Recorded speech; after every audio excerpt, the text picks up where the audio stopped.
Good evening, everyone. Welcome to the Light Gate. We are broadcasting live on the United Public Radio Network, UFO Paranormal Radio Network, 105.3 FM from the Gulf Coast and 107.7 FM from beautiful New Orleans. The Light Gate is fully sponsored by the amazing people over at Carnation. So thank you, Carnation, for being the newest part of our journey. Hey, Preston. Hi, Michelle. Thank you so much. Thank Oh, you, everyone. happy to Episode be here. 86. Wow, 86. God. Yeah. Almost, I feel like I should be saying I feel old, but it's We're not 86 yet. The show is. yeah. What is that in dog years? So yeah, thank you, Michelle. Thank you for stepping in for Dolly Saffron. You guys may have noticed she's missing tonight. She is in chat, so she will be joining us through chat. But Michelle is going to be our lovely co-host tonight. So thank you so much, Michelle, for stepping in. Pleasure. Thank you. I've been looking forward to it because unlike many people, I'm just kind of dipping my toes into some of this over the last few years. And this is very new topic for me, this case. So I'm going to be his student tonight with you and Frank, and I'm just going to enjoy every moment of this. Cool. All right, guys. Thank you. Episode 86 of The Light Gate. I'm your host, Preston Dennett. Our co-host tonight is Michelle Desrochers. You can actually find her on The Outer Realm every Wednesday and Thursday night, along with Emilia Fasano. Check that out, 9 to 11 p.m. Eastern. Lovely show. I've had the wonderful honor to be on it a couple of times at least. You're a frequent flyer, Preston. And yeah, our guest tonight, you guys, is amazing. He's got a couple of really awesome books out that you really, if you want to know the truth about UFOs, you have to read these books. The Braxton County Monster and Shoot Them Down. We'll get into that in just a second. But I do want to say hello to all you lovely people. It's because of you we do this show. We have so much fun every Monday. And I see quite a crowd in there already. I am so excited. Who do we have? We have Renee Cruz. Hello, Renee. Here, let me pull down this banner just for a second. I'll bring it back up later.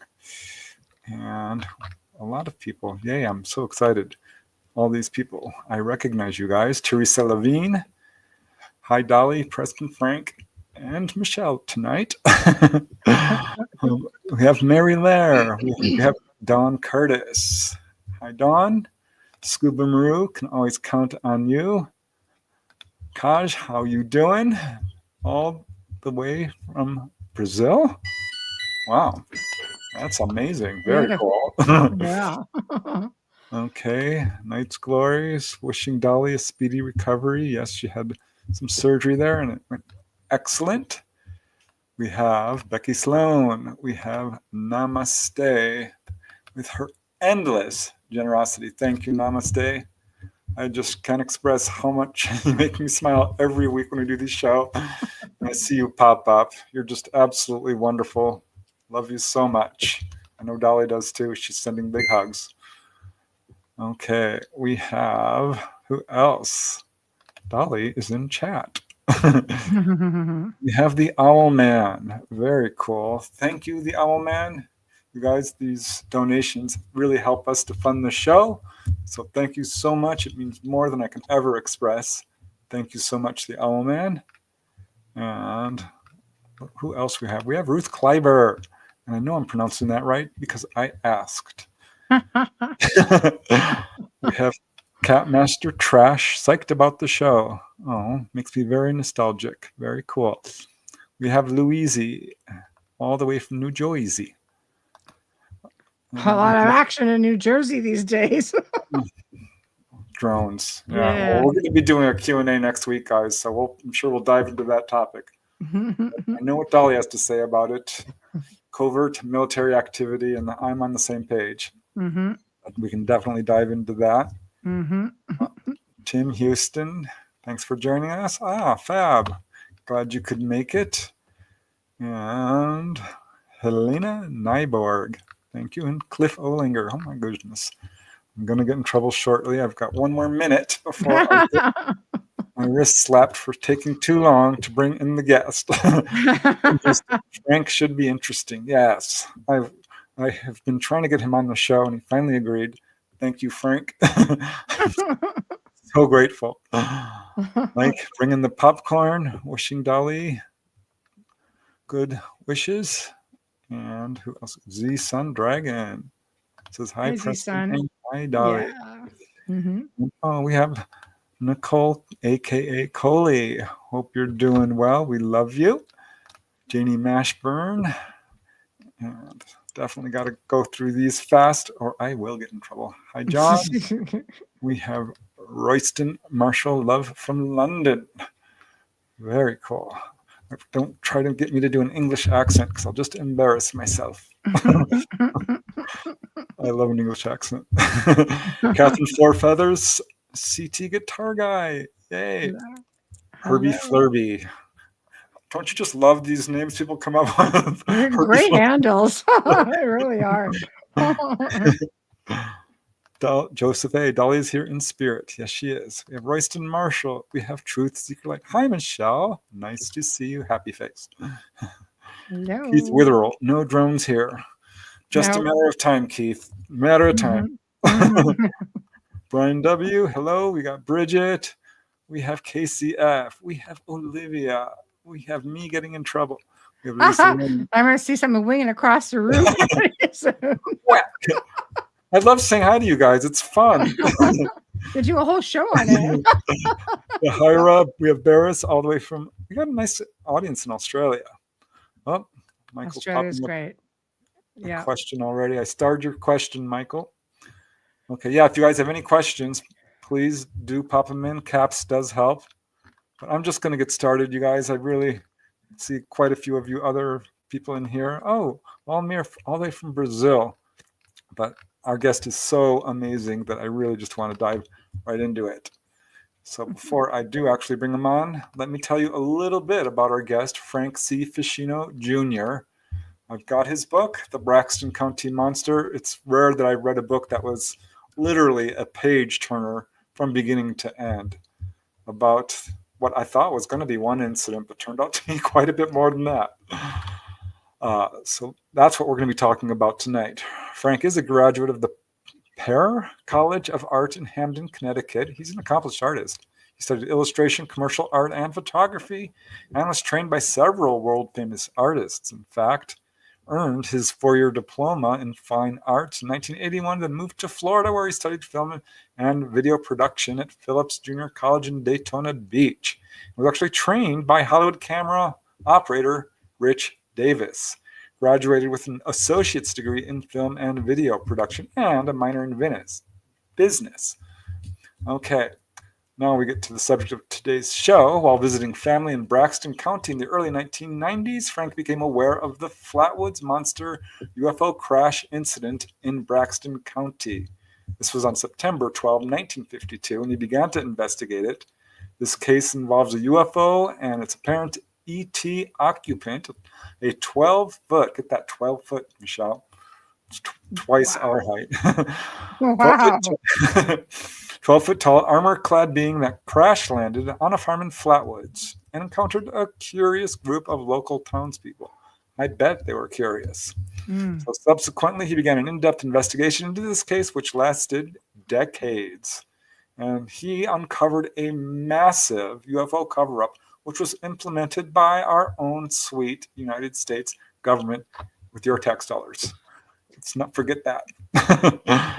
So after decades researching this case, he wrote the groundbreaking book that chronicles his investigation into the famous Flatwoods monster incident. It's titled The Braxton County Monster, the cover-up of the Flatwoods Monster Revealed.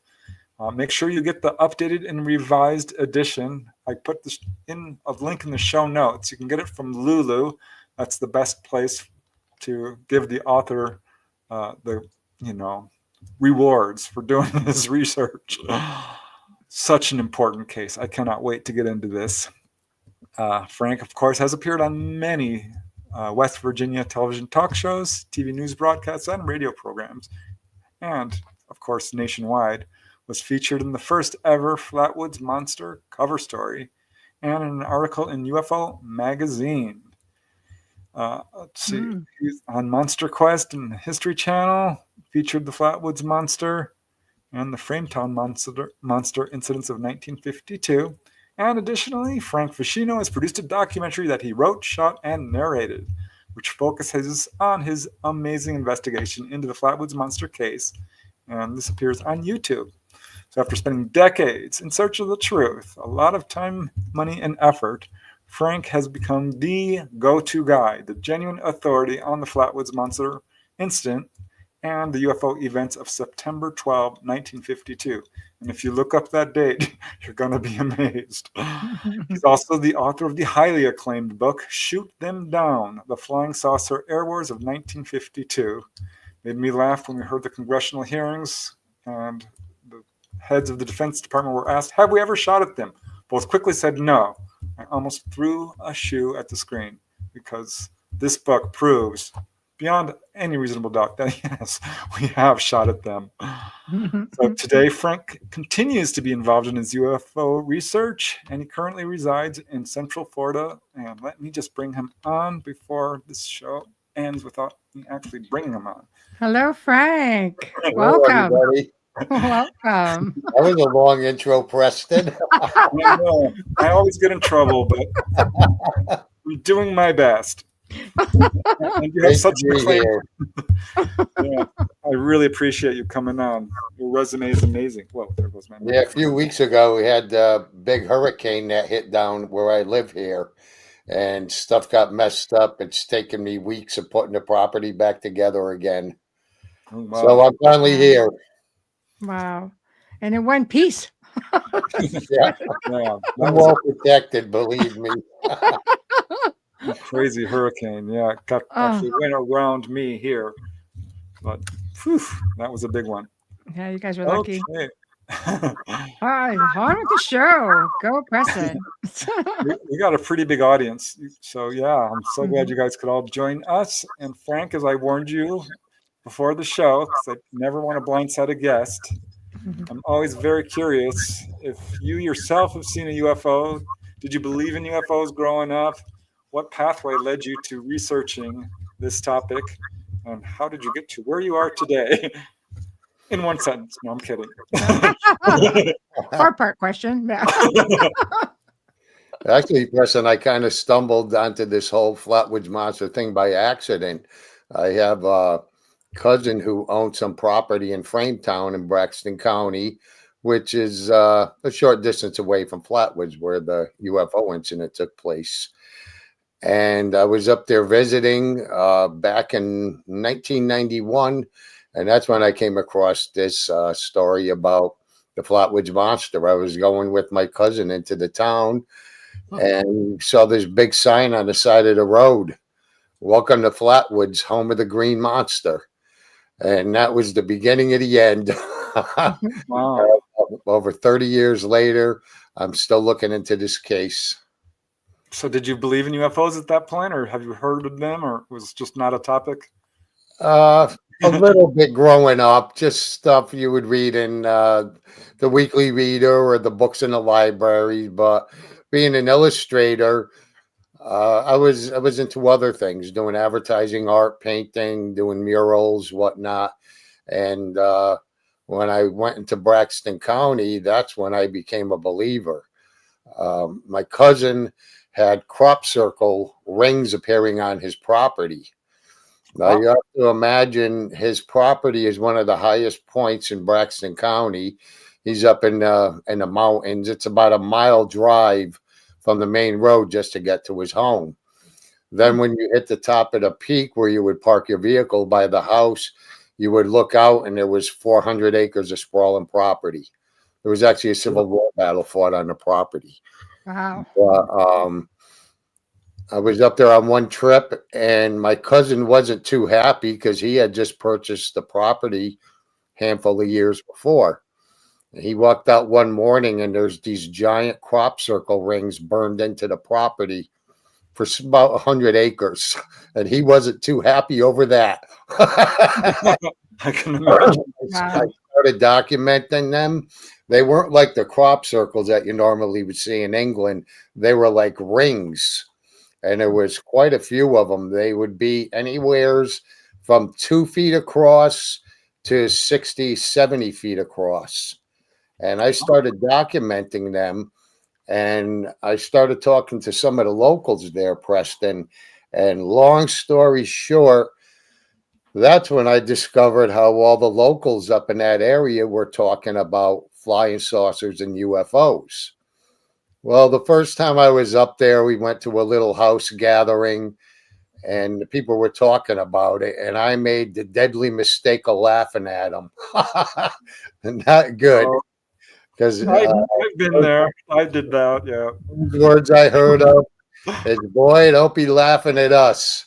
You go up in those mountains at 3 o'clock in the morning and then come back and tell us what you see. Well, that's what I did. And I was a believer. I saw stuff up there that was amazing. The whole area of central Braxton County is a hotbed for UFO sightings. And I started documenting the crop circle rings. I didn't have a camera right at the beginning. This is back in the early 90s. So I started borrowing video cameras, which was a big thing back in the day, and getting some good film cameras. I started documenting everything, and I was still living in Connecticut at the time. And I lived outside of New Haven in the Bridgeport area. And a friend of mine had told me I should go to one of the MUFON meetings in Connecticut, which I did, and I met Colin Andrews. Wow. And I had a nice long talk with Colin. It was a group of people. We met at a big hotel, and we sat in a conference room. And after our meeting, I sat down and I talked with Colin for a good hour to hour and a half. And probably about a third of what he told me went over my head. Being a scientist. So I kept saying, come down on my level, and I'm going to show you some of what I have. So we talked for a bit, and I showed him all the photographs of the crop circle rings. And they were actually the first ones to ever come out of the mountains, because people weren't talking about it. And later on, I found out why they were being laughed at, because of the Flatwoods monster, the way the people up in Braxton County were treated when that case happened back in 1952. Boy, that must have been quite a stressful thing for the whole town. Yeah, they weren't too receptive. Not at all. I started nosing around, talking to different people, asking questions, and then I went to film school, is what you mentioned earlier, and I started getting real expensive cameras from the college, pro grade cameras, and I started bringing those up there, and that was a real head turner.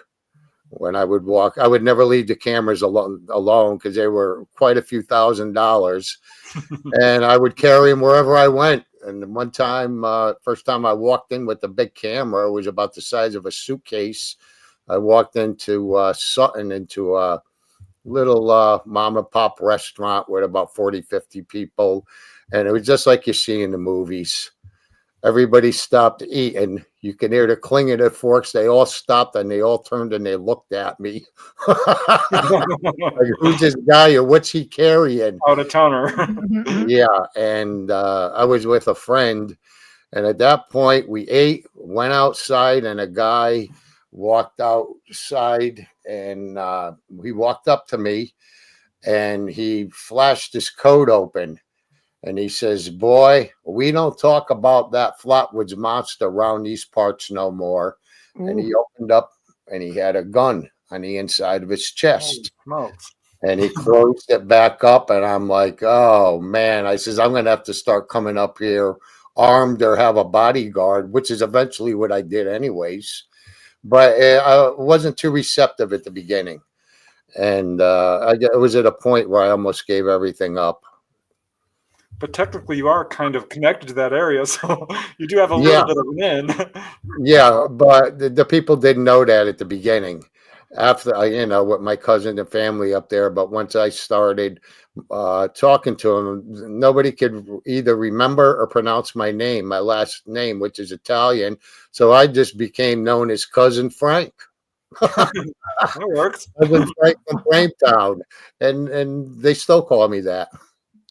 So before we get into the actual incident, because I'd love to do kind of a deep dive in that, can you just describe, this area, Braxton County, Flatwoods? Is there anything special about it? I mean, if UFOs are coming there in large numbers, there's got to be something drawing them there.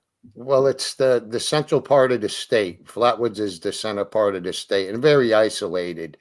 It's basically up in the mountains there. It still looks like it did in the Civil War. My cousin's house was actually part of a section where there was a gathering of men, and basically in the backyard there was a battle fought, and the house was still the same as it was in the Civil War. And he built up on it and modernized the place, but very isolated. I think that's why they're going there. Very isolated. I had seen them, Preston. It got to the point where I would see him so often it got boring. Yeah, it got boring. It's like, oh, same old stuff. I don't even know. Dozens, hundreds of hours I've watched them. And even mines up there, pardon? Is it a mining community at all? There's no coal mines up in that area. Not in that particular area. It's just wide, vast, open land and mountains. It's beautiful up there. A matter of fact, the opening sequence for the Monster Quest episode, when the camera pans from left to right, you could see the barn in the background. That was my cousin's property, and that's where all the crop circle rings were appearing. I had seen, I was actually signaled a UFO back in about 1992. I was with my mom on a trip up there. I told her I had seen the stuff up there, and she's, well, I got to see this to believe it.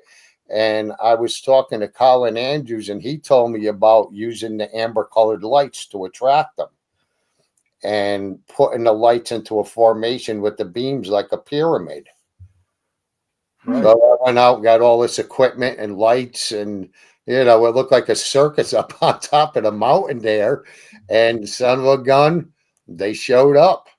And I actually signaled one that came across the Middle Ridge area from the north area to the south.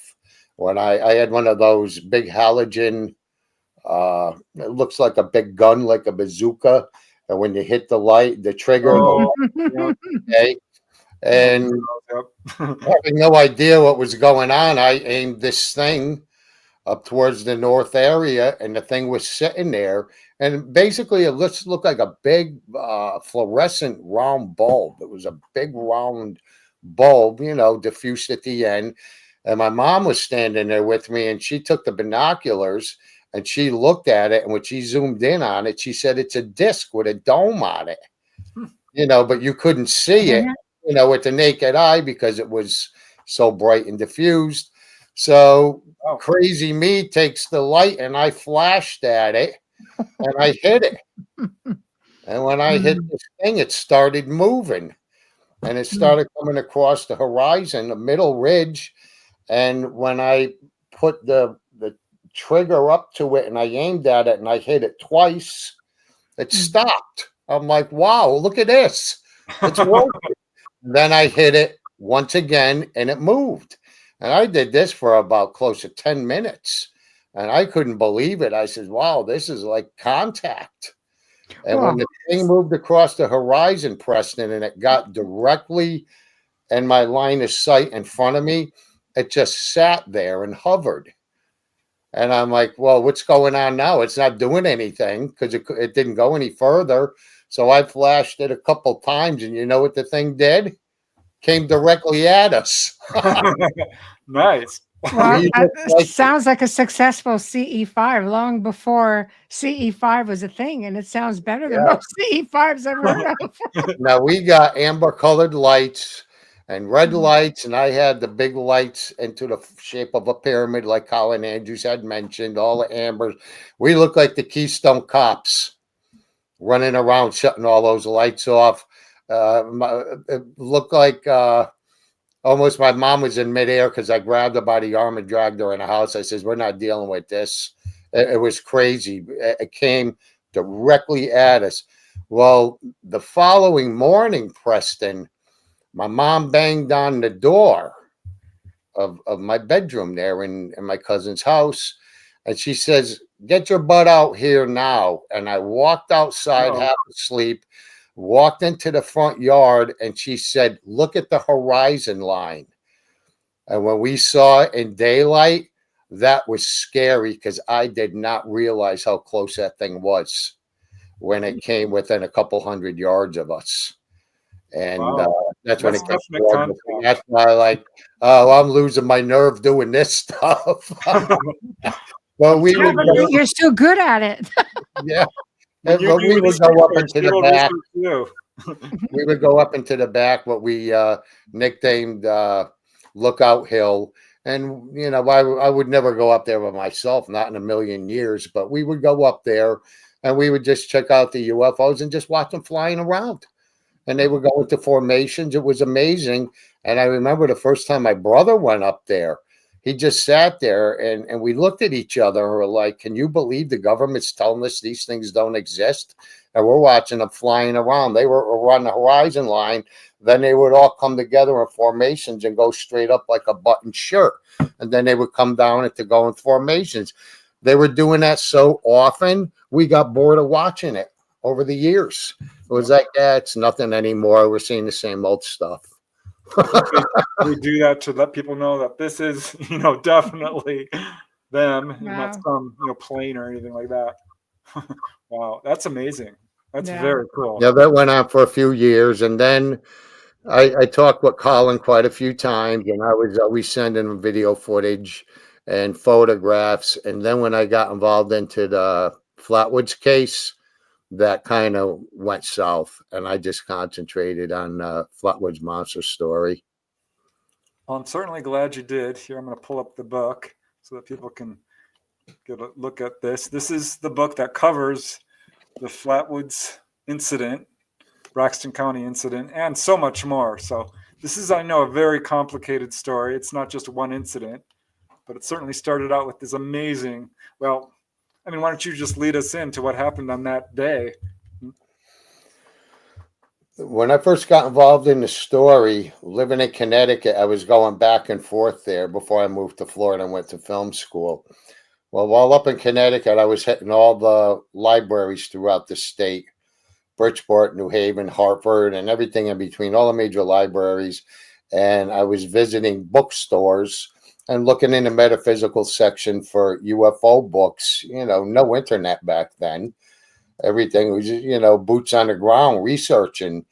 And I found unbelievable amounts of information about the Flatwoods monster case. And no two stories were alike. And they were all little short stories. And they didn't make sense. And one book would have, there was 3 kids playing on the football field. And then another one said there were 5 kids. And I remember the first time I talked to Kathleen May, the primary witness who saw the monster from a few feet away, I brought that up to her and she started laughing. And she says, "Frank, think about it. How you going to have a football game on a Friday night with 3 kids?" She said the whole town was up there. There was, 15, 20 kids up there. So it just goes to show what poor reporting did and killed this story over the years. Yeah, and Kathleen May was the first one I actually worked with, Preston. She was the primary witness. She's the one that led the crew of boys up there when they saw the Flatwoods monster. Cool. Well, here I'm going to bring up a picture of some of her and the witnesses. So your book, by the way, is beautifully illustrated. Really loved how you got so much documentation of all of this and speaking to the witnesses firsthand. So yeah, tell us what happened. This is such an amazing incident. It was about, it was September 12th, 1952. Now, a key part of the story is that Flatwoods is a geographical center of the state of West Virginia, in Braxton County. Well, there was all of this group of schoolboys was playing on Flatwoods Elementary School playground. and it was just before 7:30 that night. Now it was Indian summer, so it was quite warm. The leaves really hadn't turned yet, and it was basically like a minor heat wave. It was quite warm over, across the mid-Atlantic portion of the country that night. And all these kids are out there, they're throwing a football around, they're playing, and all of a sudden a couple of the kids looked up and they looked to the northern sky, and one of the kids says, "Look up there." And when they looked over the top of the trees of the mountain, the school was basically in a little gully area, and they saw this big fireball shooting across the mountain, and it came across the mountaintop, flew over their heads of where the playground was. It made a 45-degree angle turn, unlike a meteor, Yeah. flew across the main road, and it flew over onto the hilltop on a nearby farm, which was the Bailey Fisher farm. Well, all these kids saw this. The game stopped instantly. A bunch of the kids were curious. A couple of the younger kids thought it was maybe a meteor. One kid said that maybe it's a saucer. They didn't really know what it was. And in central West Virginia at that time, I was told, and I knew this already by the reporter who broke the story, that there was only a couple TV sets in all of Braxton County in that area, and everybody basically would have like a little radio. There was only a couple cars in the area. This, I don't want to say depressed, but the people lived happy, and they basically lived off the land. It was a little general store, kind of like Mayberry, little small society like that. So these group of kids go running up the street, and they turn past the train depot, and they go up an incline, and they ran to the house of Kathleen May. Two of the boys in the group, that was their mom. The reason they went there, because Depot Street was the access road that led up to the farm. Now, they saw this thing touch down on the far back of the farm on the plateau of a mountaintop. It wasn't a pointed mountaintop. It was a plateau, and they saw this thing come down. Give me a second. This is not in my book, but this is my illustration in full color. Let me get this right. Wow. Beautiful. Okay. Right. That's the plateau of the mountaintop where the thing touched down. And you could see, Preston, it's basically like an oval shape. Okay. And this thing dropped out of the sky. Wow. Great art. Dropped out of sight, and the boys ran up. Some of the kids chickened out. I actually talked to one guy who became a newspaper publisher, and he said it was the biggest mistake of my life. He says, I didn't go up there and see it. Him and a bunch of the boys chickened out, the younger kids, and they went home. So in the end, there was a group of people. There were 7. It was Kathleen May, her 2 sons, and the other kids that you saw in that picture. And the oldest kid was Gene Lemon. That was her cousin. And he was 18 years old. Some sources say 17. He was 17, 18 years old. And he was a National Guardsman. Him and Kathleen, they each grabbed a flashlight. Now, there's another inconsistency in the story. Half of the stories have it that Kathleen had the flashlight. Half of them say that Lemon had it. Well, they both had flashlights. And when I talked to Kathleen May, I wanted to know. And she says, Frank, the 2 adults grabbed the flashlight.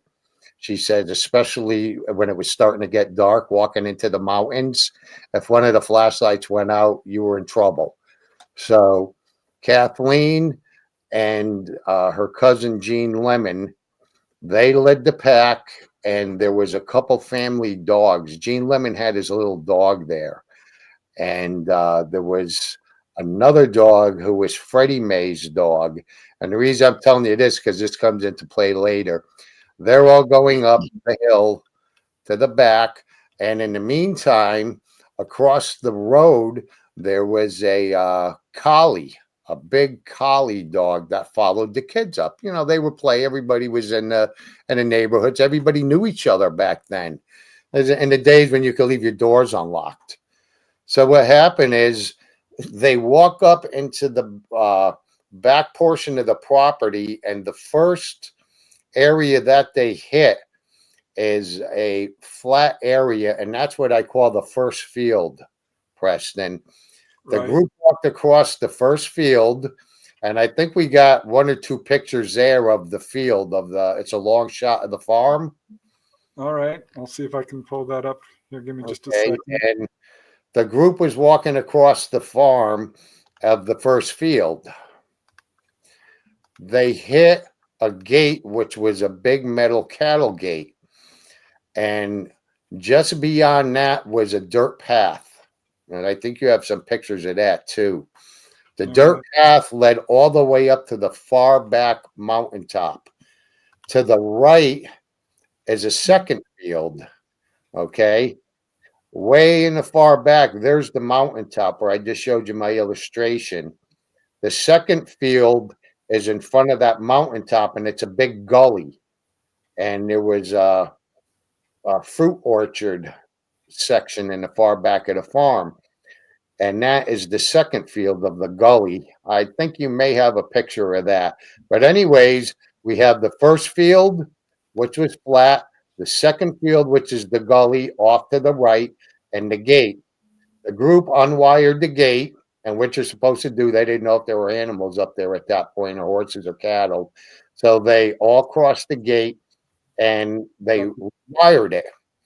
They started, right there it is there. They walked past the first gate, and you see where that pole is to the left? That was the second fence. And back then, that had slats of wood going from post to post. That's the remains of it. That was shot during the Monster Quest show. Well, they climbed over that fence there. It wasn't a gate, right? You see the post to the left? That went all the way to the right, and there was another post there, and it was hammered shut. So Kathleen May crossed over, and the collie dog ran ahead. And some of the other boys started following her and up behind, and they started noticing this real rancid smell. And the witnesses told me it smelled like sulfur and similar to the old tubes that would burn out in the backs of radios, that burning smell. And off in the distance, a couple of the witnesses told me, okay, there's the overview of the farm. There's the first field. The second field is just beyond that little white fence. That little white fence wasn't there at the time. It was brush. And what happened in the meantime, Preston, is by the time the kids walked across the first field, crossed the metal gate, and started going up the path, the object that touched down in the far back of the property, it lifted off and it relocated into the back. See the far back there? The far back of the property where it's real sloped in that gully? That's where the thing touched down and it sat there, so it wasn't as conspicuous. Now there was a lot of brush through that area, and this place is all cleaned up now. But back in 1952, that whole farm was overgrown, and it wasn't taken care of as well. And the grass was like anywhere from 2 to 3 feet high, waist high. So this thing that relocated and landed in the far back, a couple of the adults got a glimpse of it when they were walking up there. They saw something over to the side. Some of the boys remember hearing something like a droning noise that sounded like something that was rotating and unwinding. Drone. Well, Freddie May worked at Union Carbide in Charleston. And when he was an adult, he told me the first time he heard those big generators shutting down with that droning circular noise, he said he got a flashback to when he was a kid, because that's a similar sound that he heard that night. And it was actually the craft that he heard.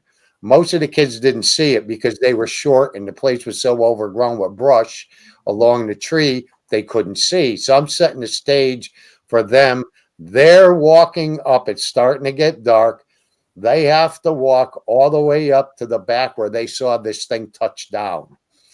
They get about halfway up. There's a swag, a bend, and that's where you saw the black and white picture earlier.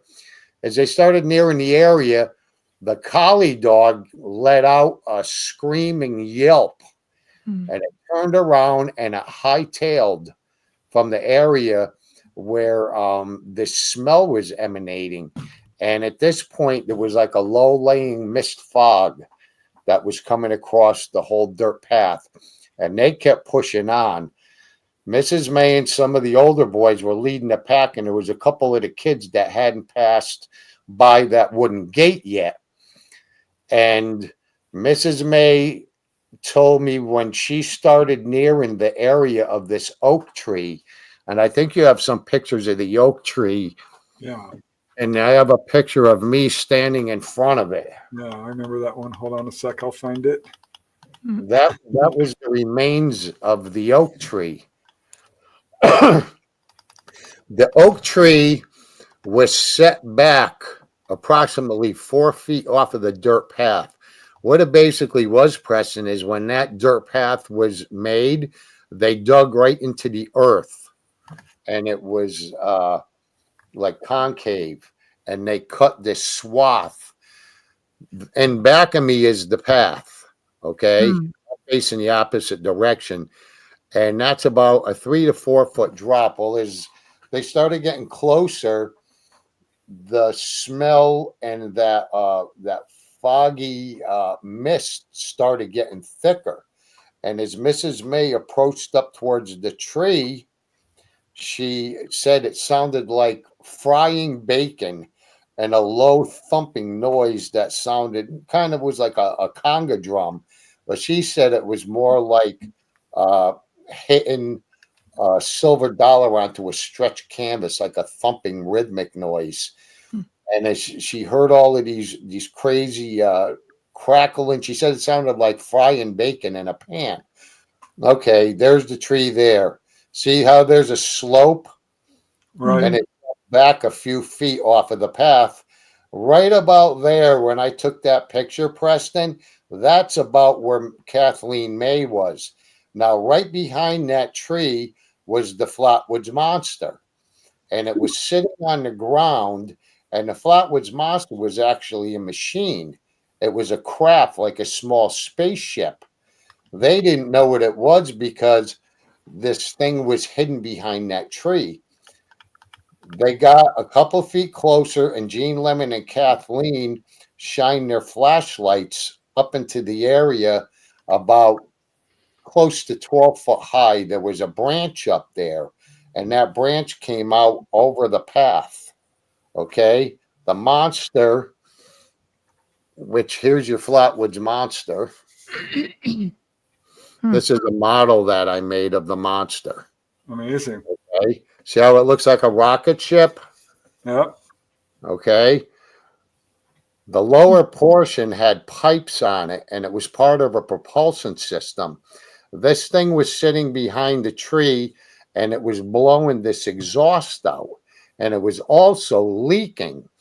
Mrs. May said as she got closer towards the tree, her and Lemon shined the flashlight up.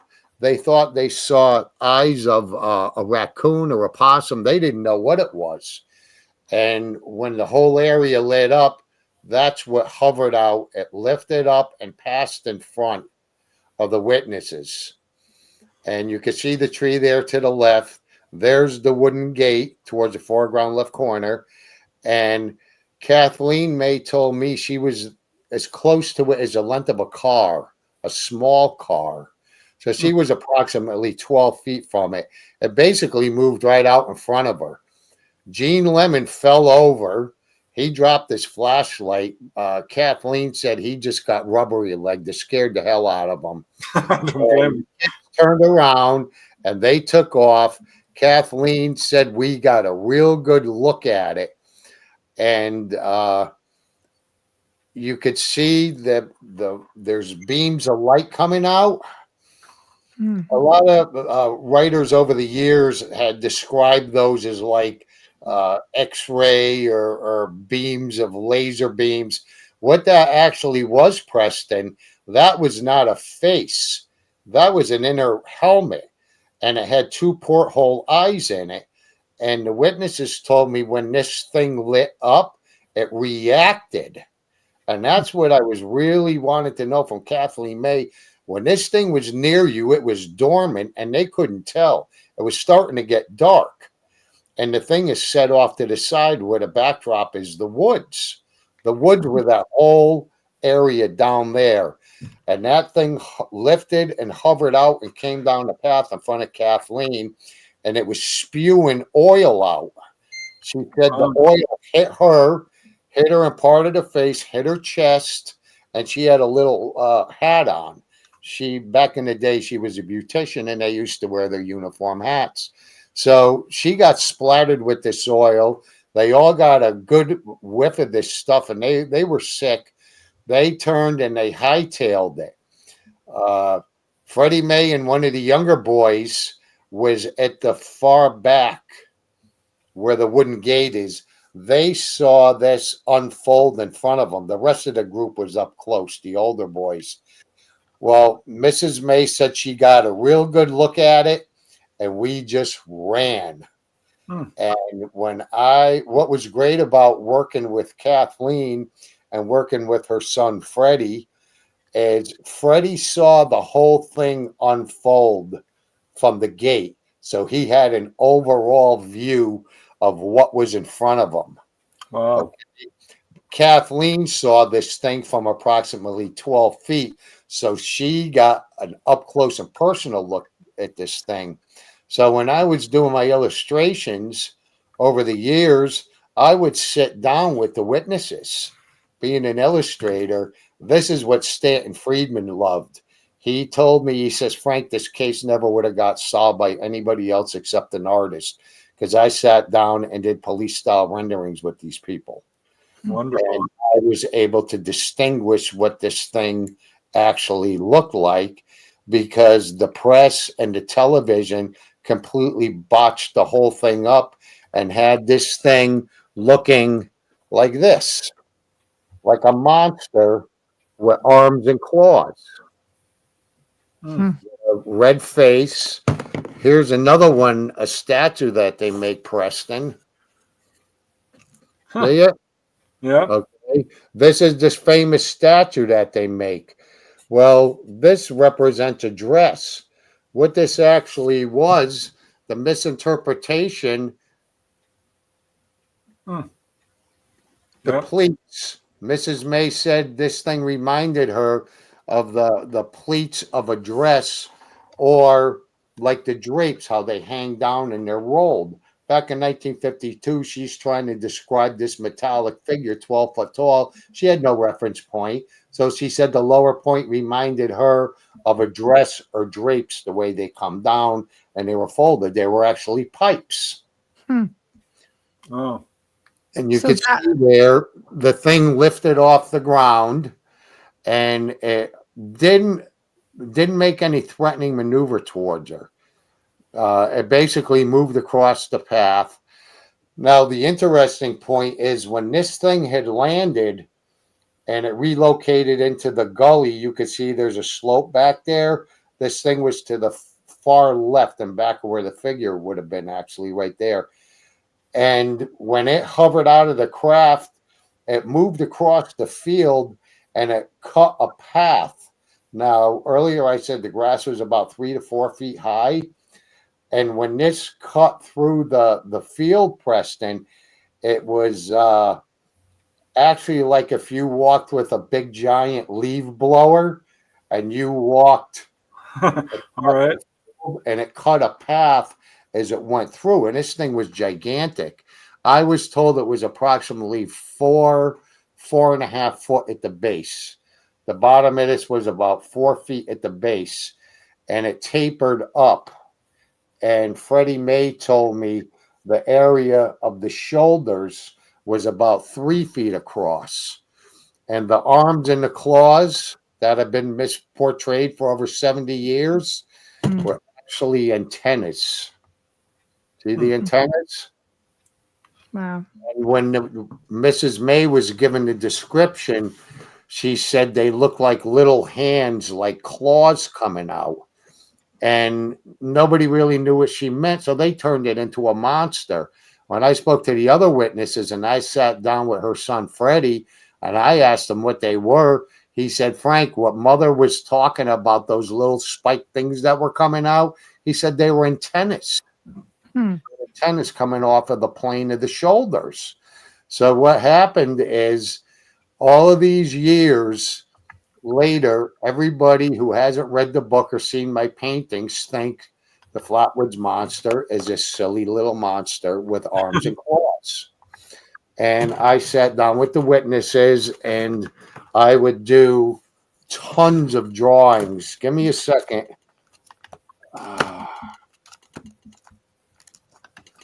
Give me a second there. Your time. This is amazing. Here, I'll pull this up here.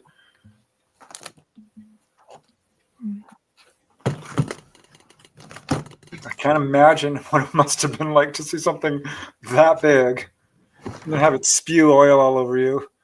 Now, the thing was, Preston, back then, the nickname of it was the Green Monster. And nobody could figure out why the monster was green. Well, what it actually was is because it was still warm and it was an Indian summer, unseasonably warm for that time of year. The leaves had not turned yet. And all the green leaves in the area, when the crack, that's what it was. It was a small crack. When it lit up from the inside, it reflected the greenery, reflected light. I learned that in my first year of art school, it reflected light. So when I did my paintings, that was the green monster because it was reflecting its environment around it. So can I ask, do you know, was there anything in this machine, or is this just part of a ship that landed, or just like a drone that came from the mothership somewhere? Well, that's what I didn't understand back in the early days, Michelle. As I started looking further into this case, I actually came across a little story in one of Jacques Vallée's books about this monster seen the following night, which was the Frametown incident. And I went through hell and high water to find the original source of that. Now, we're talking back in 1992, 93. No internet. Everything I did was libraries, going to book shows, mega cons, that type of big, comic book, magazine, and collectible shows. Well, I knew where the article was. It was in a 1955 article, and it was a men's magazine that basically concentrated on hunting and fishing and some paranormal stories. It was called Male Magazine. And it was from 1955. Well, I went nuts looking for this thing, and it was like 1,000,000 to 1 shot. God set this thing down for me because I drove to Orlando from Daytona, and I went to this massive comic book show. I had no idea. It was like I was led there. Very uncanny. I walked the whole show. I walked into the back of the room, and there was a dealer there from New Jersey, of all places, right? And he had about 10,000 magazines, life magazines, men's magazines, girl magazines, hunting magazine, everything you can imagine. Well, I walked up to him and I says, I'm looking for the July 1955 issue of Male Magazine. I says, I'm researching the story and there's an article in there. I said, do you have any idea if you have it? And Preston, I'll never forget, he said, probably not, because 99% of the people that are looking for something, I never have it. He said, well, let's stop.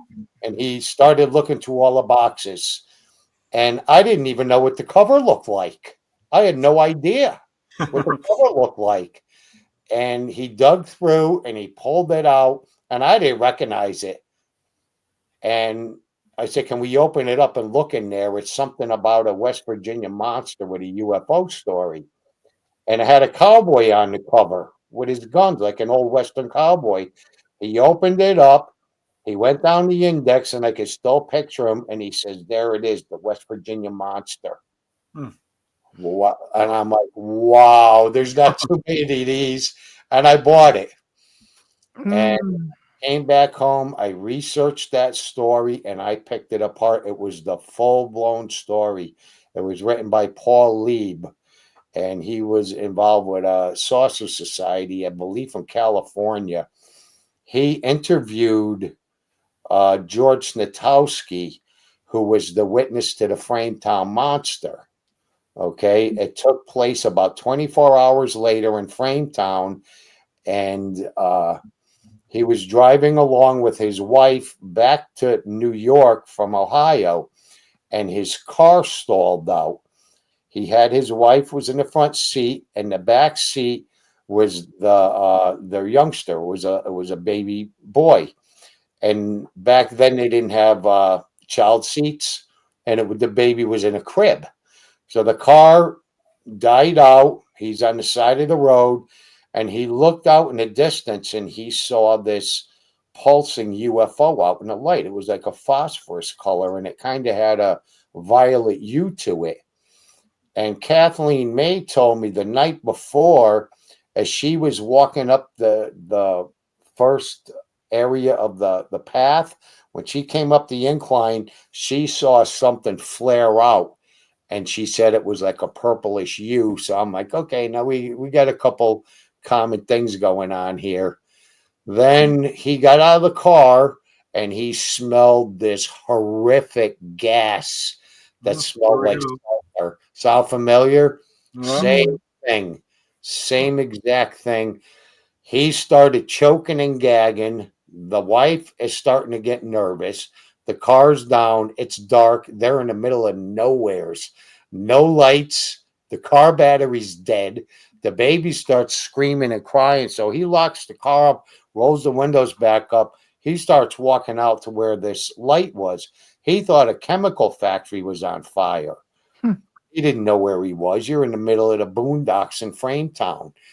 And as he's walking out into that area, he started nearing this object. And he said that there was like 1 million prickles of low voltage electricity going through his body. And it was affecting him. And he started inhaling this gas. And as he turned, he fell down on his knee and he vomited. The sickness got to him. It was overwhelming. Same thing like what happened with Kathleen and the boys. Well, as he's walking back, I'm giving you the short version because we could talk for 2 hours about this, Preston. Walking back towards the car, he's backing away from the electrical voltage hitting his body. He's getting away from the smell. As he starts getting back towards the car, his wife had rolled the window down and she starts screaming like Fay Ray when she saw King Kong in the King Kong movie. And she yelled out something to the effect of, George, look out, it's behind you. And George, he's half dazed. He's sick. He turned around and he looked over his shoulder, and you have the illustration there of the black and white encounter with George.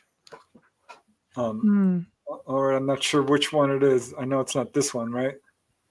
Nope. Okay, let me see. I'll see if I can find it. This is what he saw.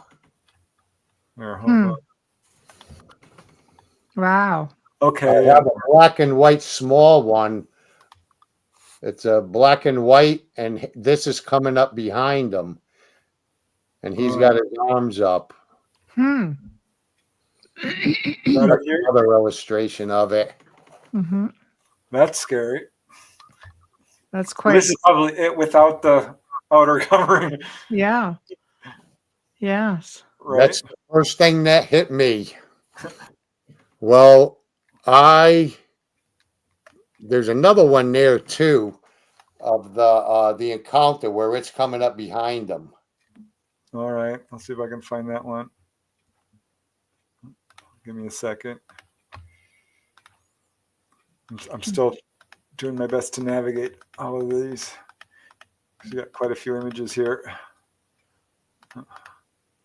It's Oh, similar, but definitely makes you wonder, is that what was inside the other one, or is just an upgraded version? Well, they've got to be Or- connected. Come on. I mean, it's Yeah. 24 hours. It looks almost exactly the same. Oh my God. Here we Yeah. go. Or is it just how they're perceived? That's crazy. That's it. Yeah, that's crazy. George actually saw the creature inside the suit. I actually tracked the craft after it departed the Fisher farm. Mm. I started using some of the local newspapers, Preston, and talking to the locals. It followed the Elk River after it departed Flatwoods, went along the Elk River, and it landed in Frametown on a area called James Knoll or James Knob. And this happened a short distance away from it. And I spoke to a woman who actually saw the craft go down, and that's where the opening sequence of Monster Quest was shot from, the area of James Knob. It was the James family. Mhm. Well, George turned around and he saw this thing, and he said his knees buckled. And I can he understand that. dashed back to the car, and this thing started following him back. And he's gagging. You have to picture the scene. His wife is going bloody hysterical, screaming. The baby's freaked out. She grabbed the baby, pulled the baby over the seat, and she was huddling onto the baby and covering its mouth because the gas is going through the air. It's sneaking through into the vehicle. Well, when George got into the car, he opened up, he jumped inside, and he grabbed big like hunting butcher knife he had in his glove box. He pushed his wife. Now this is an early 50s car, big front seats, big area underneath the dashboard. He pushed his wife down underneath the glove box. Are there even glove boxes in new cars anymore, Preston? There are. Her down. She's holding the baby, and he jumped on top of her, and he pushed down on her to protect her, male instinct, and he had this big ass knife in his hand. Well, they were cowering, and he said, if there was ever a time I was praying in my life, this was it. He was praying, and he said his heart was going like a sledgehammer. Okay. I actually sent George Snatowski some of my research. He lived in Queens, New York, and I had somebody track his address down, and I sent him some of my research. And I had a return receipt, the little green receipt to send back to make sure he got it. I waited a little while, and it was in December, right about this time now, and I called him up, and I actually spoke to him on the phone as a cold call, and that was a shock to him. I wanted to know if this story was a bunch of malarkey, was it made up, was it science fiction, or what the story was. And I had an idea it was real because I had to go nuts trying to find his address and his telephone number. I had somebody get it for me who does that kind of work. So I'm talking to him. He was shocked that I tracked him down after this was 1993, all these years later. So I ran over the story with him. I wanted to know if it was true. And he said, everything I told Paul Lieb back in 1959 is true. And you could take that to the bank. Well, I wanted to know a little bit more details about what this thing looked like. And basically, because I knew it had long spindly arms that were forked into like what was two fingers. It didn't have a thumb. And it was disjointed the way that the arms were. And here, we'll show you here. Oh, you got that there. And here he is here. Well, See the fingers? Mhm. oh, yep. And he said it kind of had a bloated body, the big head, like coned in the back. And as I'm talking to him, I'm doing sketches. I wanted to get a telephone interview with him, but I didn't want to do anything illegal and record him because I couldn't use it. But I asked him if he would do a telephone interview with me from New York to my house in Florida, where I was living at that time. And he didn't want to do it, Preston. He said, I went through hell at work. He had a high position job. He was a businessman. He says, I went through hell with this story. So did my wife. He says, I will tell you a little bit more. A long story short, I want to know what this thing looked like. And it kind of looked like a snake, like a reptilian. It didn't have a big face like you would see in the Gorn in Star Trek, like a T-Rex, more like a flat face, and it was more like a snake. Here, I need to stop you there for just a second. Pardon? I need to stop you for just a second so we can do a quick station ID break and call out the station Technical stuff. Yeah. The job part of everything. Yeah. Everything else is fun. This is great, Frank. This is absolutely amazing. But I want to let everyone know you're watching the Lightgate, episode 86. I'm your host, Preston Dennett. My lovely co-host tonight is taking Dolly Saffron's place. It's Michelle Desrochers. You can find her on The Outer Realm each Wednesday and Thursday evening, 9 to 11 p.m. Eastern, along with Emilia Pisano. And I want to let you know that we are streaming on several platforms. We are broadcasting live on the United Public Radio Network and the UFO Paranormal Radio Network at 107.7 FM and 105.3 FM from the beautiful city of New Orleans. We are on Roku. We are on Facebook. We are on YouTube. So check out these platforms. I want to give a huge shout out to Carnation. We love you. Thank you for supporting us. We truly appreciate it. It definitely helps. And you guys are absolutely wonderful in chat. I do see a few questions. I just want to make, Preston, I want to make mention that you're also on Rumble live. And for those who are not used to Rumble, you can comment in Rumble and we can see your comments here and we can put them right up on the screen, just like you've been watching throughout the evening. Sorry, Preston. No, thank you. Did I skip Rumble? Darn it. That's why I'm here. Thank you, Michelle. I appreciate it. But yeah, we've been talking all about the amazing 1952 Braxton County incident, also known as the Flatwoods, Virginia monster, and Frank Feschino's amazing work into this. Check out his book, The Braxton County Monster. Make sure you get the updated and revised edition. The link is in the show notes. If you can get it from Lulu, that would be awesome. But yeah, also check out his book, Shoot Them Down, which we haven't gotten into. Frank, I'm hoping maybe we can get you back because I'm not sure we're going to have time to get into all the details of all of this. This is amazing. I don't think people realize just how profound this case is with so many witnesses, animal reactions, landing traces, physiological evidence, and we haven't even gotten into the whole government response to this, which is another fascinating aspect to all of this. Yeah, sorry to interrupt. That was an amazing encounter, the Frametown incident. So this has to be related to the other one, right?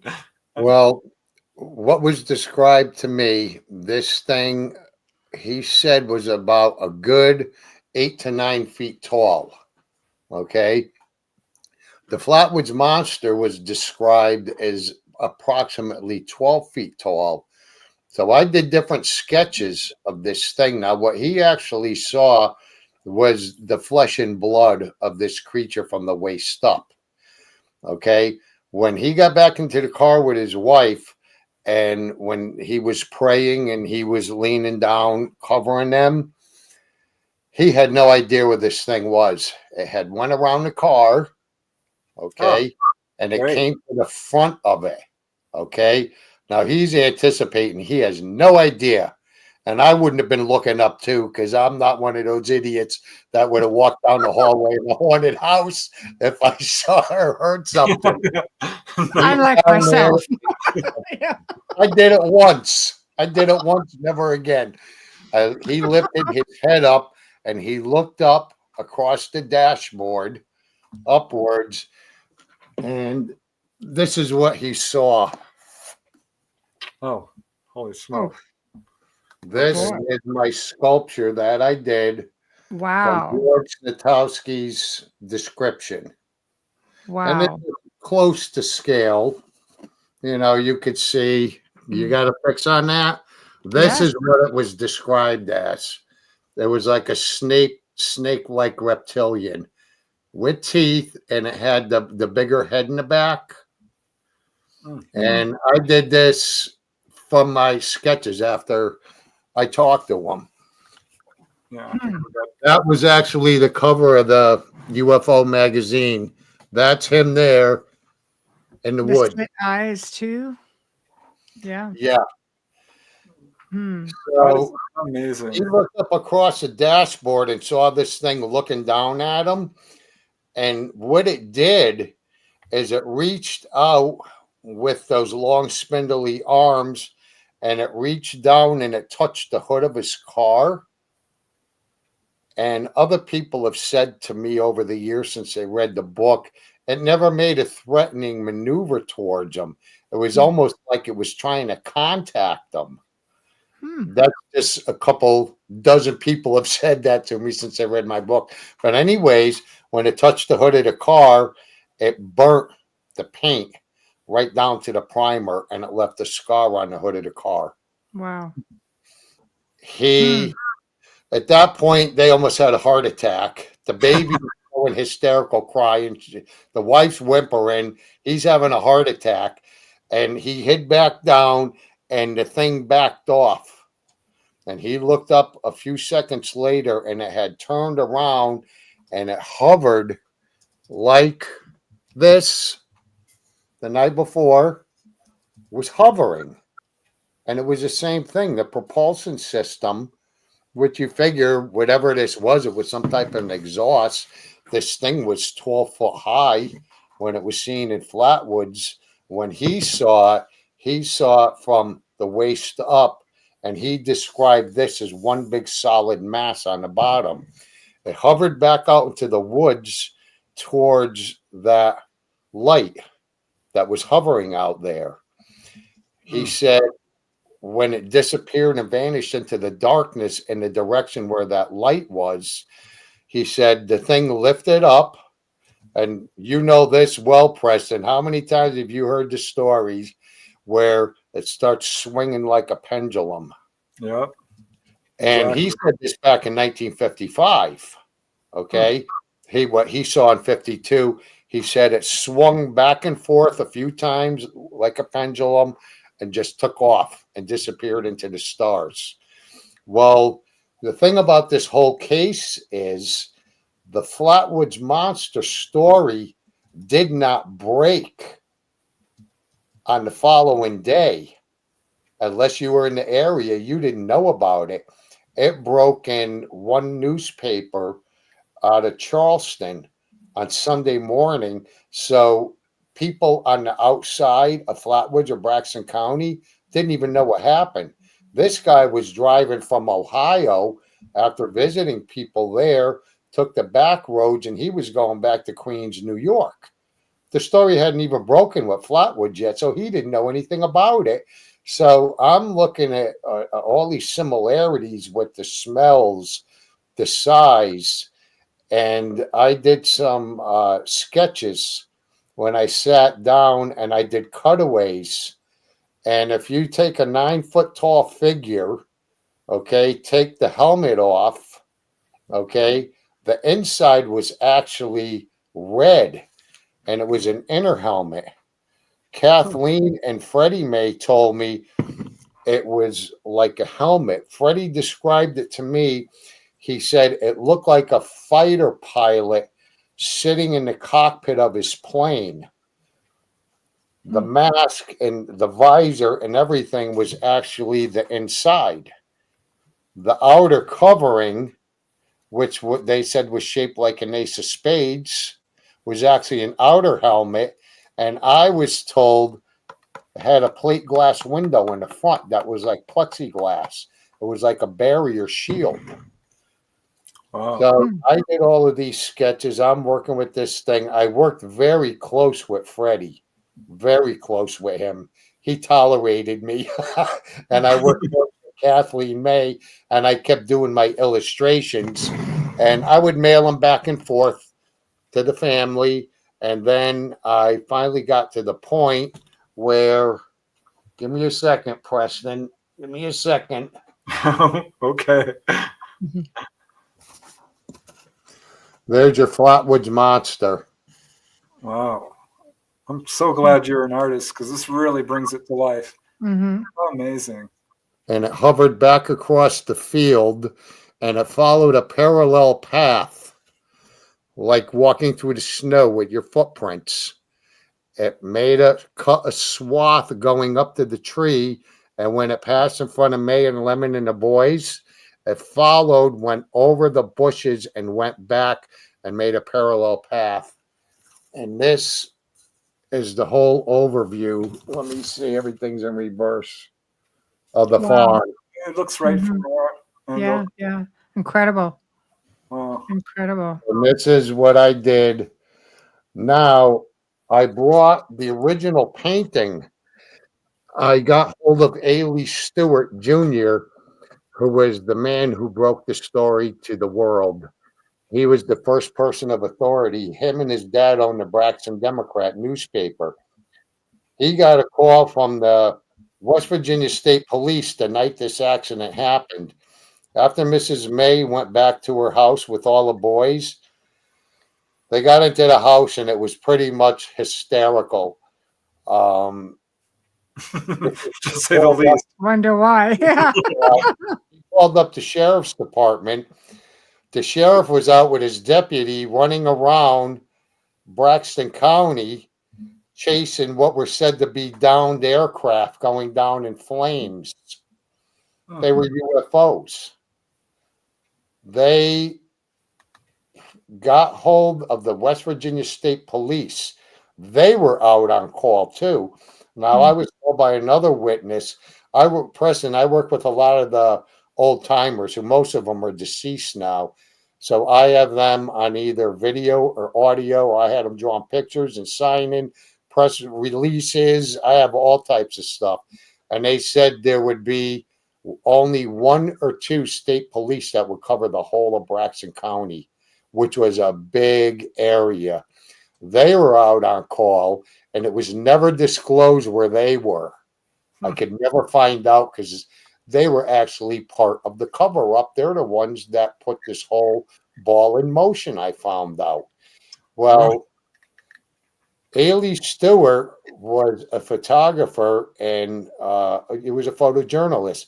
He had the big fancy camera. The police would work with him when they would go to crime scenes and accidents.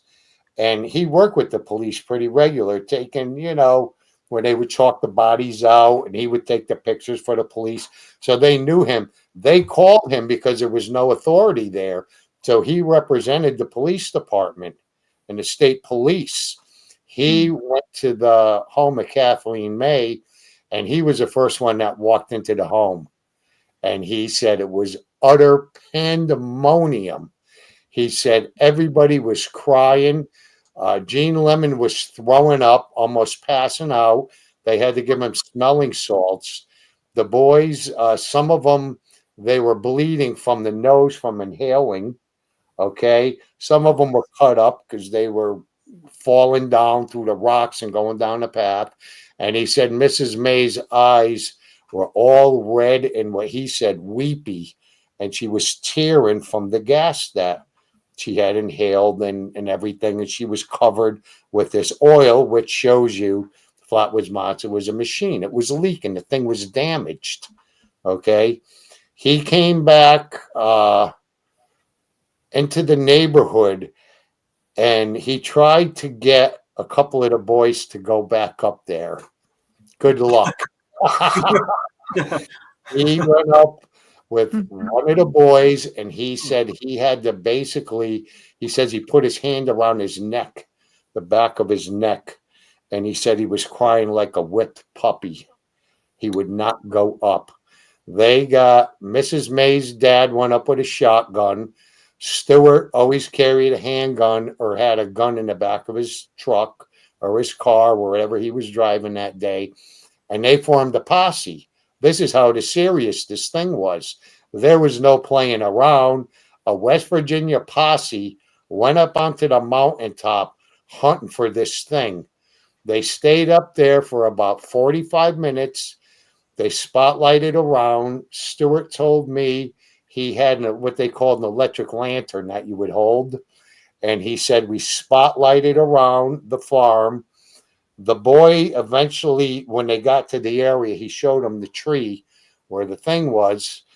And then they spotlighted around and he saw the trail marks from the impressions where the thing had hovered across the field. And they were walking around, and Stewart told me, he said, after about 45 minutes, we left because none of us were inclined to hunt for something in the dark. We didn't know what it was. Even the adults were scared when they saw what the kids were like, and then they saw all of these trace landing marks. They saw some of the oil. Well, anyways, they all went back down to the house, and he asked Kathleen if he could come back up the following day with a tape recorder. He got the tape recorder from the local theater that they had. You know, we're spoiled today, like all the old timers told me, you know, with all the electronic equipment and phones and everything. Even when I started investigating back then, there were no cell phones. So everything was like, so I was like back in the 50s. So I really knew what it was like back then. And all the old timers kept stressing to me what it was like up there. Now it's completely different. You know, there's McDonald's, Kentucky Fried Chickens, hotels. It's like a big tourist spot up there now. But even back then when I was there, what I actually did, Preston, is I went with a friend and I retraced the whole entire area. I used some of Gray Barker and Ivan Sanderson's original notes and recordings. I combined them with all of my years of research, and I retraced every minute of what happened up there that night. And we drove around with the odometer and tracked how many miles and how long it took to go from point A to B and all over. And I did that quite a few times. That's how we was able to establish a solid timeline. Then I was working with Kathleen May, and she said, Frank, you have to talk to the colonel. I said, who's the colonel? She says, well, everybody up here calls him Colonel Levitt, but I call him Dale. Colonel Dale Levitt, United States Army, who still lived up there. And I spoke to him before he passed away in the mid-90s. He actually was up there for crowd control. They estimated in the first few weeks after the story broke that there's Colonel Levitt there. Approximately 10,000 people went into Braxton County. That's a lot of people. 300 people in the town. They just trampled that town to death. Colonel Levitt was up there with the National Guard for crowd control. Stewart had broke the story through the Charleston Gazette, and when it hit Sunday morning, and then Monday it hit the news wires and shotgun around the world as far as Europe and Japan and all the United States. And this is in 1952, which was the summer of the saucers, that you know had the most sightings. Now, how many people did you say were in the town? You cut out. How big was the town? How many people were in it? Approximately 300 people. 300. 10,000 came. Yeah, that's what the guesstimates were, approximately 10,000. Okay. And Ailey Stewart told me that his office in Sutton was basically the hub of where all the reporters and newspaper and people came from around the world. They went to his office. So he basically had control of the whole thing. Kathleen May was just hammered to death with people coming into town. she told me she didn't even want to talk to anybody after the first week. It was like hundreds of people wanted to interview her and talk to her.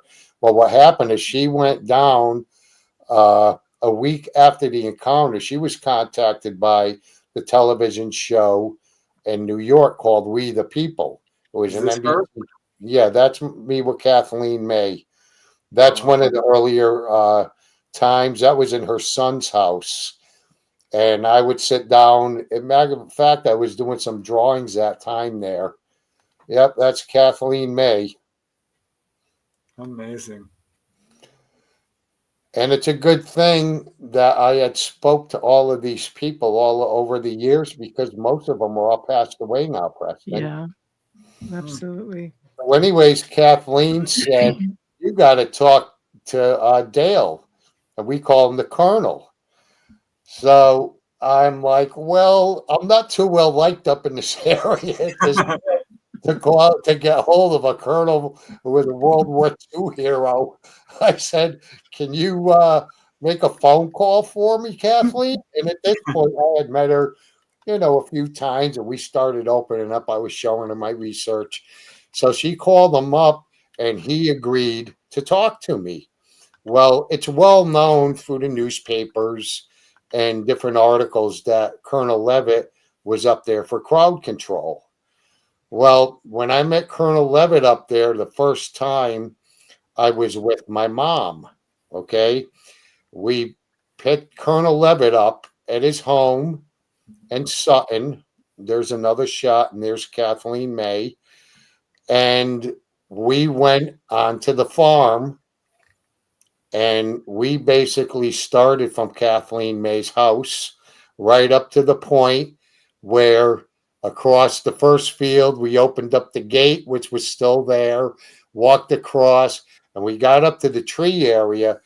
And as we're talking, I'm asking Colonel Levitt about his crowd control, Preston. And he says, well, Frank, he says, I wasn't up here just for crowd control. I got a call from Washington, D.C. that night. And I almost froze. And I remember I looked at him and I said, I thought you were up here with your troops because all the people were here and pestering the locals. He says, no, he got a call from Washington, D.C., and he was ordered up to go onto the farm. And I'm like, really? He wouldn't let me tape record him. So when he spilled his guts there, that's when I became a pain in the neck. I said, I got to get this guy on tape, audio, something or other. Well, long story short, I'm walking across the farm with him. My mom took a couple photographs of us together, and one of them's in the book, and they're on my website and Facebook. And we talked a little longer. I was taking notes. I had a little pad. I'm taking notes down.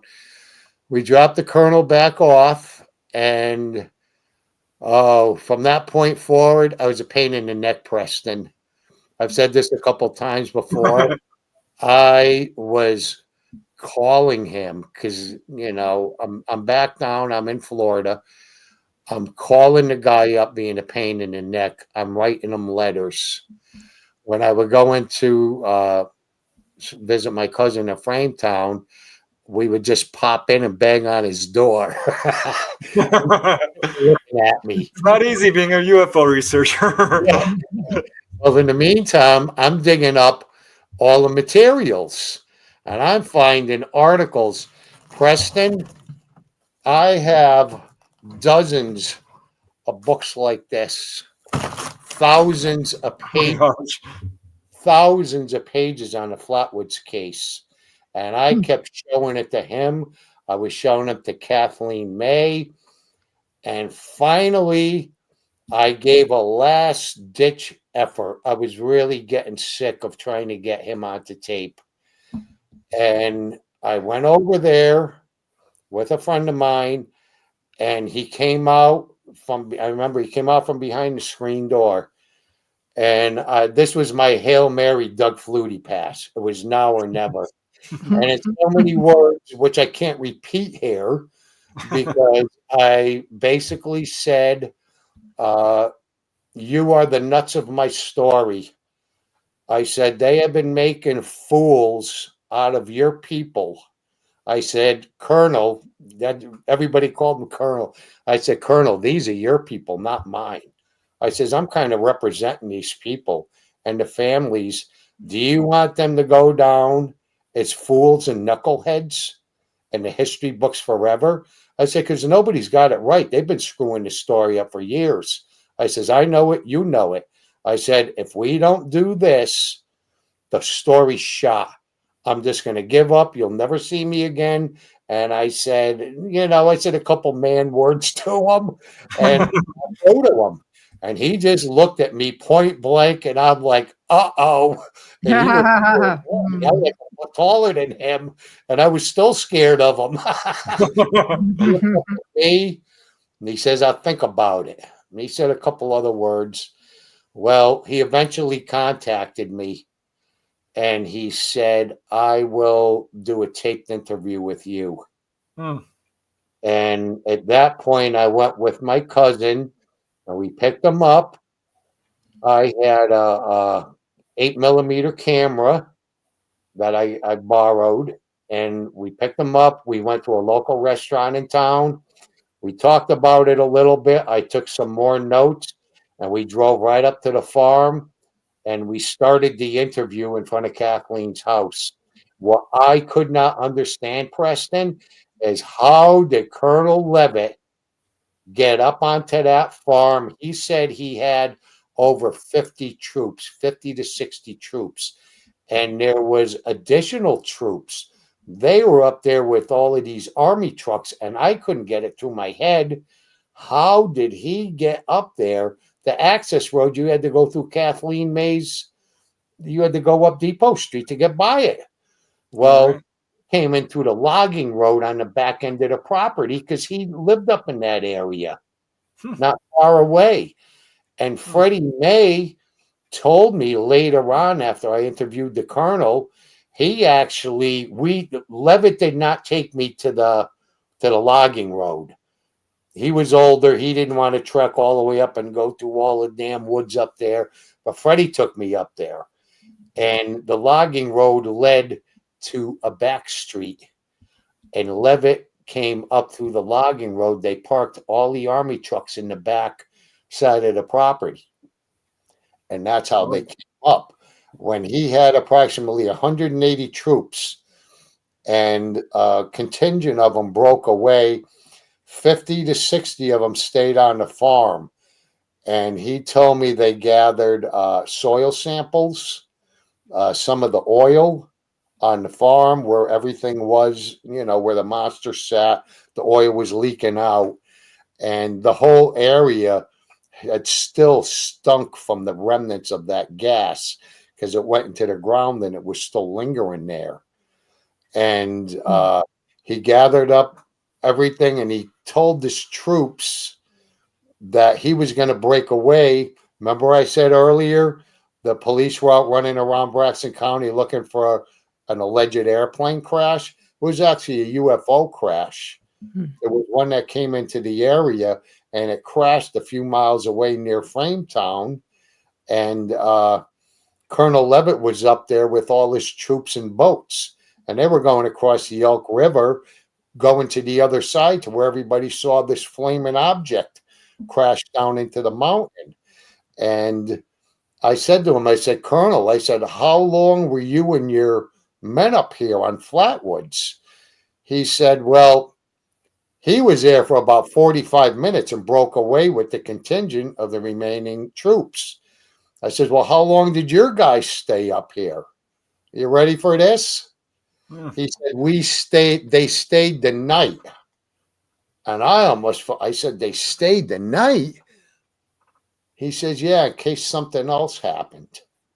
He got orders from Washington to go up there to take samples. They cordoned the area off to unlawful entry. They didn't want anybody up there. And all the men took the samples. They stayed the night, and they left before sunup. The following morning, Ailey Stewart was up there. See how the story's connecting? The reporter went back. He was actually the first one that saw the Bailey Fisher farm at sunrise. And he went up and he almost fell over what he saw up there. The oil was splattered all through the tracks, and he was walking through the path. The oil was getting onto his clothing, and he said, and the sun was up, and that's when he looked down into the path. He said some of the small rocks were blown over. That's something you would never think of, where that thing hovered across the field. He said this thing was 4 foot wide. The propulsion of it knocked all the rocks and flipped them all over and turned them. And some of them were good sized stones. And he said, and that's when something caught my eye and something was gleaming the sun off of something. And he found the melted metal. It was about this big. There's so much more to this incident. I feel like we're still getting just a piece of the picture, that there's a lot more going on behind the scenes that we'll probably never hear about. Oh, absolutely. Well, he found this metal. He said it looked like drip solder, and he drew a picture of it for me. He said, and when he picked it up, it was thin.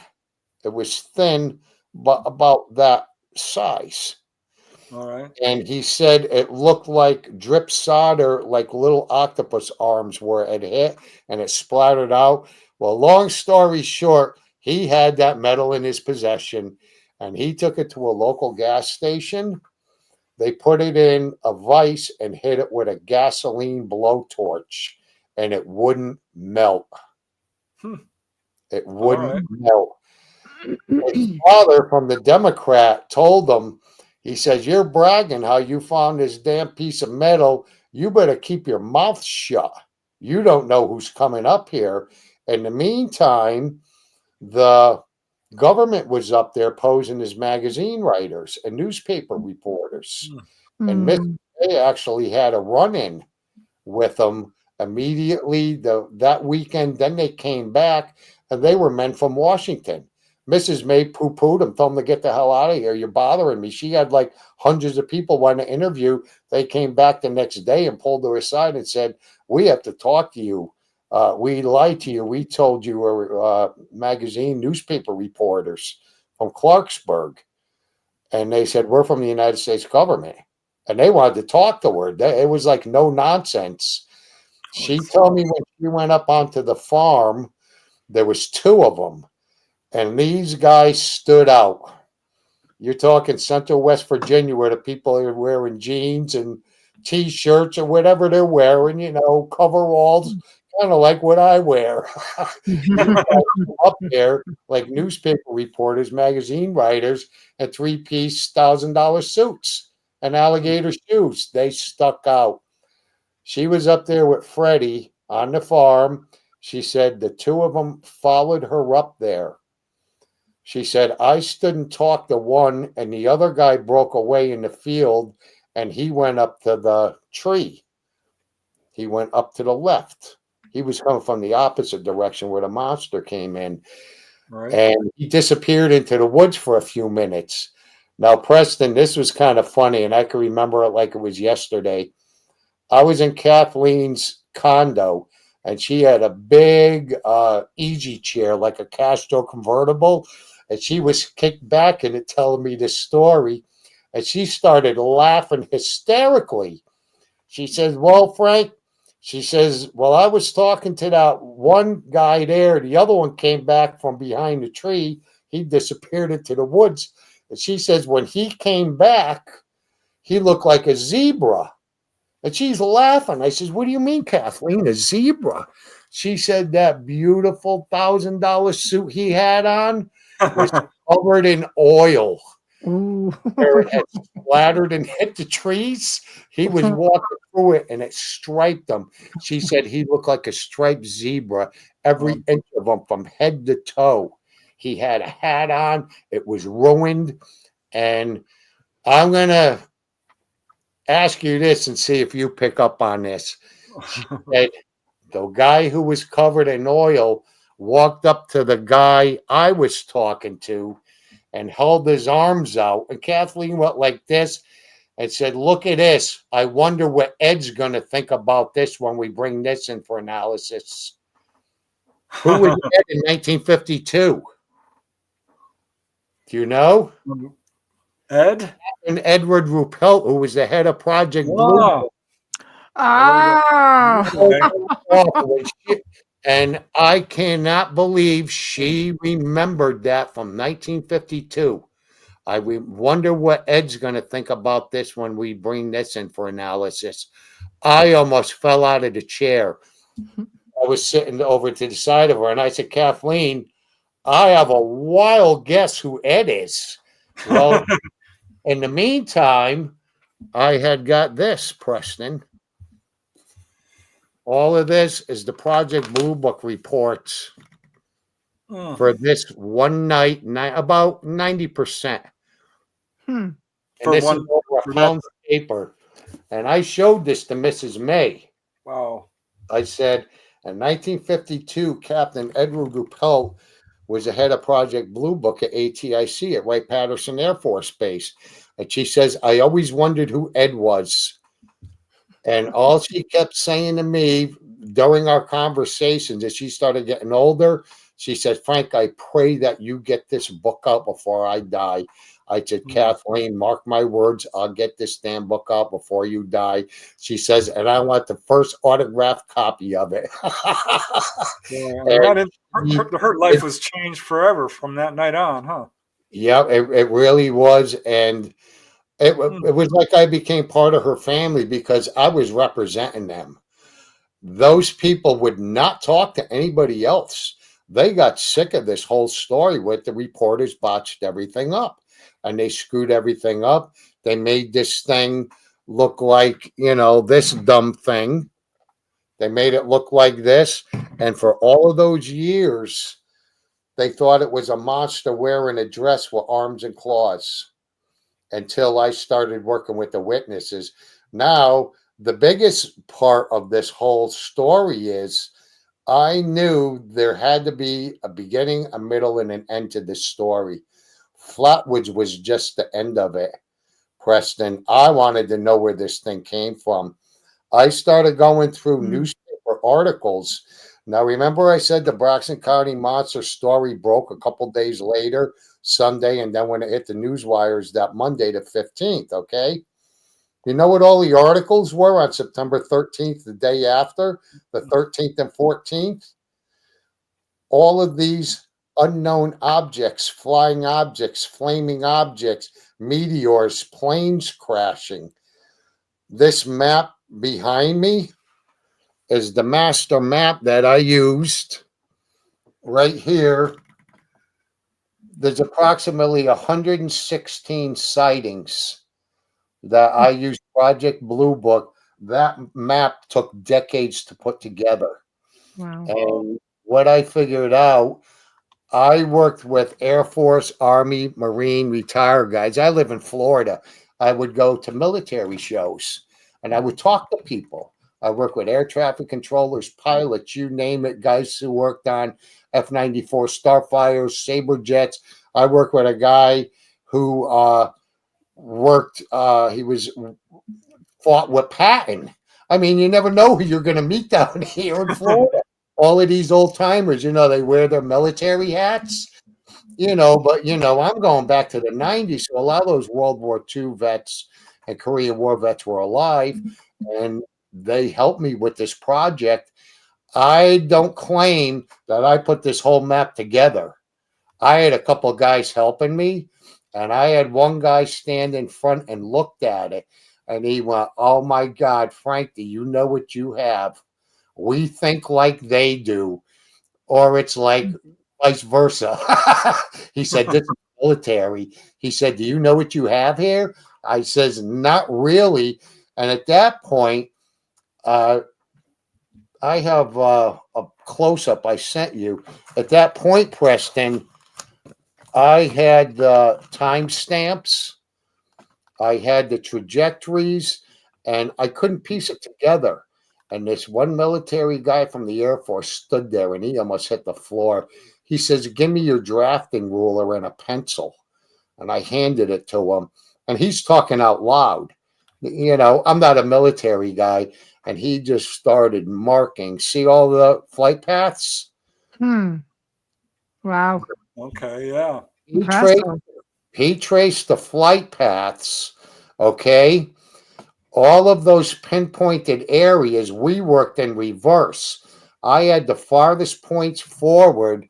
You see where it says ORNL there? That's Oak Ridge National Laboratory. I tracked the UFO in reverse, going all the way back, and it went 90 miles off the coast across from Washington. The second one went, if you drop down a little bit, yeah, that's where the first one was Oak Ridge. Now go above that area. Okay, keep going. You see what's directly, keep going. You see what's directly, keep going down. Okay, stop. You see where that red dot is? That's directly north of Oak Ridge. That's Wright-Patterson Air Force Base. Wow. That's the base that they just slowed down. The second object, I traced it coming within a few miles of Wright-Patterson. And you see what it did? It turned around, went northeast, hit the northern panhandle of West Virginia, and went down to Charleston. The third object went over Washington, D.C. That's your flame over Washington, which was in all the different newspapers. It came in at treetop level over Washington, okay? When you intersect all three of those lines, see where they intersect off the East Coast? Yeah. 90 miles off the coast, 200 miles directly east of Washington, D.C. They all came in damaged over the eastern seaboard and made beelines. The first one flew down towards Wright-Patterson, towards Virginia. It went into Tennessee, and it crash landed across the border. Okay. The second one flew over Baltimore, went up, and it was gunning and making an exact beeline for Wright-Patterson Air Force Base. The third object came and passed over Washington, D.C. When it passed over Washington, D.C., without getting intercepted, which it should have, it flew right over the Capitol through the no-fly zone. When that flew over without being intercepted, the other two reversed their course and went in the opposite direction. Do you see that? Oh. They both went in the opposite direction. The third one that came in is your flame over Washington. There was thousands of sightings, Preston. Thousands of sightings. People saw these things for hours flying around the United States when they came in. And this had a good chunk of the information, except it was a pain in the neck.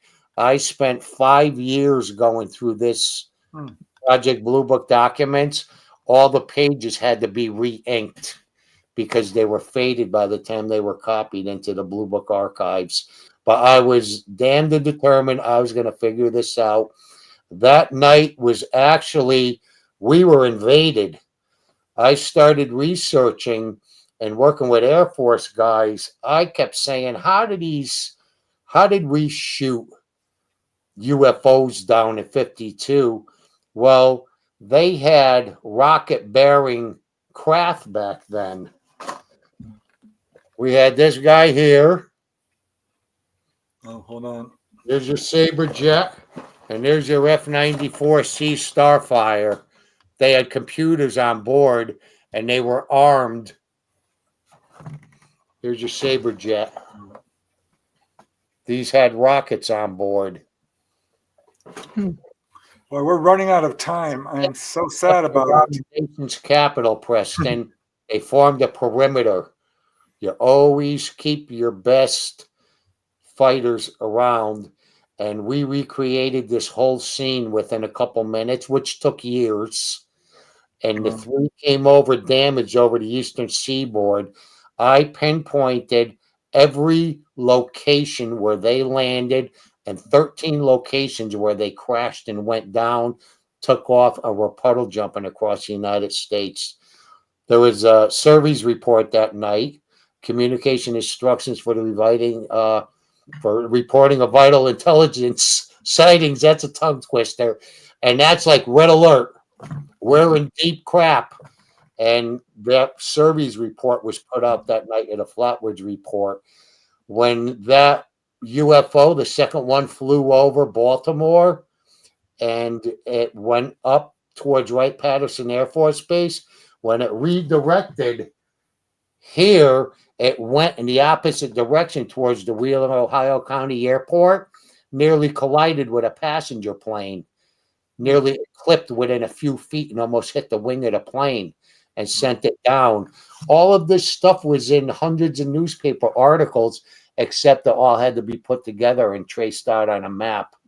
And all the years my book has been out, Preston, nobody's been able to give me a better explanation than this. Because enough of it was in Project Blue Book. Everything else I used.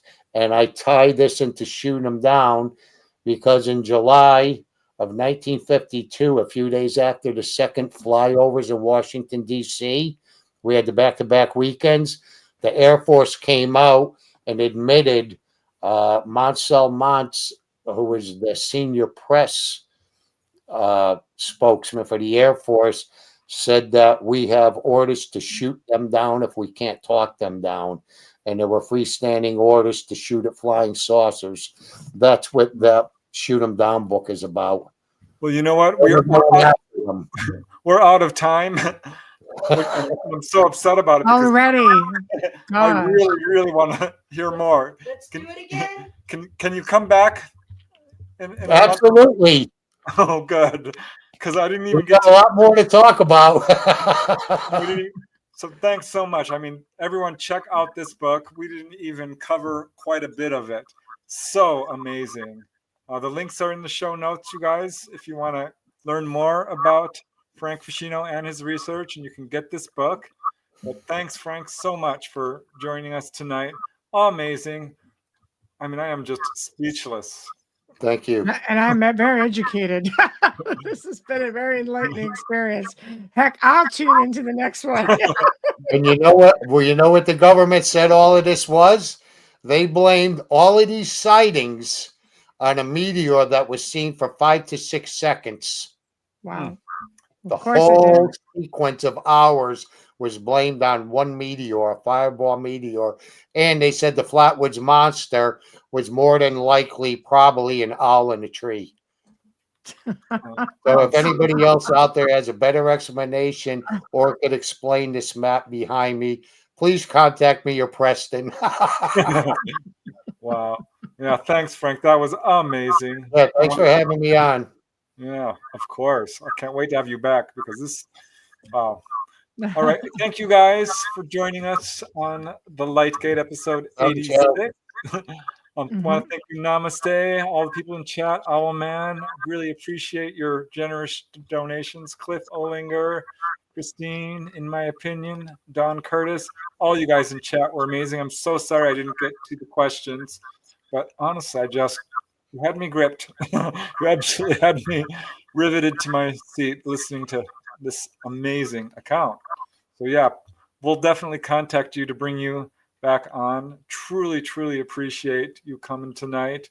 You, Michelle, thank you so much for also standing in for Dolly. I know she's chomping at the bit. I know she is. I know she is. You better get better for the next show. She will. She won't miss it. All right. Well, I guess we are officially signing off. So thank you to everybody who's just basically tuned into the Lightgate tonight. We did broadcast on the United Public Radio Network UFO Paranormal Radio Network 105.3 from the Gulf Coast and 107.7 FM from beautiful New Orleans, fully sponsored by Carnation, and we thank him for being the newest part of the Lightgate journey. So please remember to tune in next week because I believe Dolly and Preston are having an open mic, and that will be the night to talk about everything that's going on as per following the chat room. We know where you're We'll going. talk and- about the drones, I promise. There we go. There we go. So, guys, thank you very much. Have a great week, I guess. I guess Right. it's going to be me next time, next Wednesday. So, thank you, everyone, and good night. Thank you.